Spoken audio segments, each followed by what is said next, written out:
mischaracterization of the actor in this debate like Iran under the proposition case. Ladies and gentlemen, when they first told us and they painted Iran as a kind of actor, as a kind of country who is a rogue state and is a very uncertain state, and the international community cannot predict what action Iran will take after they have possessed those nuclear weapons in their country. Ladies and gentlemen, we think that at the same time, why don't proposition think that after you strike Iran, that there will be a counter-action or counter-reaction that Iran will actually give to those international community. We don't think Iran will, after having been struck under your case, they will stay peacefully, they will cooperate with the international community. We think retaliation is already there. We think frustration is already there, and we think the best way to get Iran into the mainstream fold, to get Iran to cooperate with the international community, we need to give them rights of what they deserve. So before I move on to my substantive point today, I have three main rebuttals to make. My first rebuttal, ladies and gentlemen, when they talk about the problem, ladies and gentlemen, they claim that it is unacceptable for Iran to possess nuclear weapons. Ladies and gentlemen, on the principle level, we think that they didn't really actually substantiate of why Iran has no legitimacy in possessing that kind of weapon. Because we think a country like Afghanistan, or country like USA, or country like France or Russia have also legitimacy in terms of possessing those kinds of nuclear weapons. And we think they didn't label us a clear judgment of why you use different standards to judge each country. So we think that's not practical. We think that's wrong in principle. And moving on to the practical level, ladies and gentlemen, we think that the reason why we doubt that Iran possesses nuclear weapons is because we think that there is a problem with Western imperialism. Because we think that Iran has been bullied by the Western country. They have been bullied by a country like USA. Because we think that the mentality of those Western people has a bad mentality against a country like Iran. So we think that Iran feels the need that they need to possess nuclear weapons, and we don't think there is a wrong point for that. And moreover, we think on the even if level, we think that even if Iran possesses nuclear weapons, we see that it is justified. Ladies and gentlemen, we think that it is their right to defend themselves anyway. So moving on to the second rebuttal, ladies and gentlemen, when we talk about their mechanism. On the first sub-point, we think that when they go and first and check, we think this is here, they want to interrogate, they want to check in a country like Iran first. We think this is where they mischaracterize Iran. Because they think that Iran will, because first they tend to think that Iran will cooperate with them, and they won't strike. So first, we don't think that by they claim that you will strike them, Iran will cooperate with you, because it meets with your characterization as Iran is a rogue state. So we think at the end of the day, the prominent side will ended up striking Iran anyway.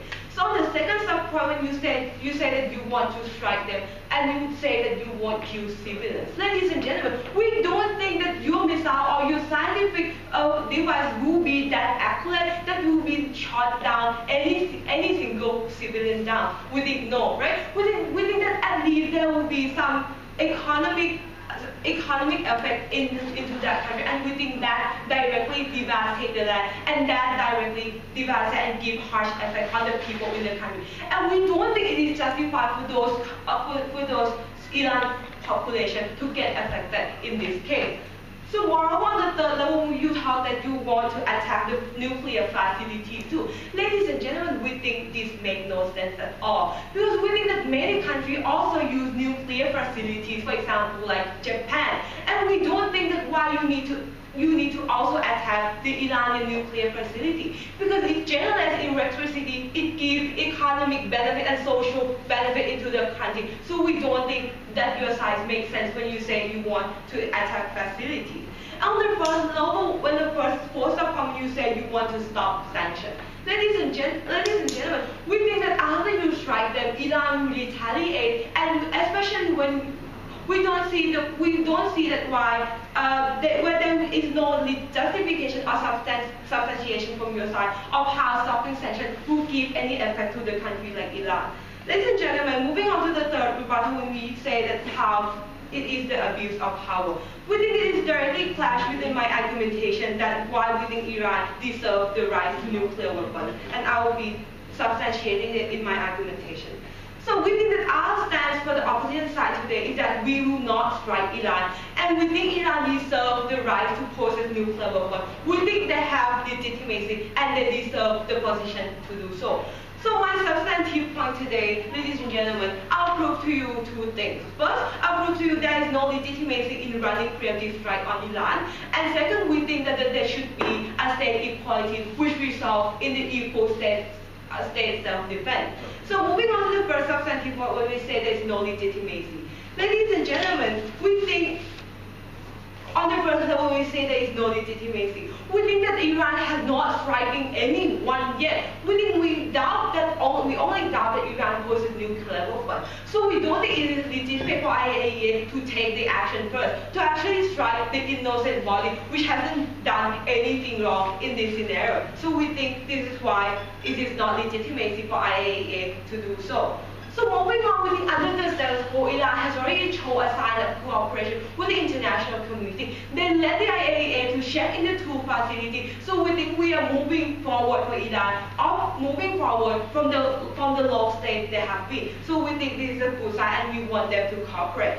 And on the second level, why when you strike Iran, we retaliate. When you characterize Iran as a rogue state, we don't think that when you strike Iran, will stay silent, doing nothing. We think they will actually retaliate and may go as far as illegitimately breed their nuclear weapons again, and that IAEA cannot check and you will not know. And you will not actually predict what action Iran will take in order to fight against the international community, and you will think the war is under threat. So moving on to the second substantiation, where we talk about how we promote state equality, and this is the ideas of self-defense.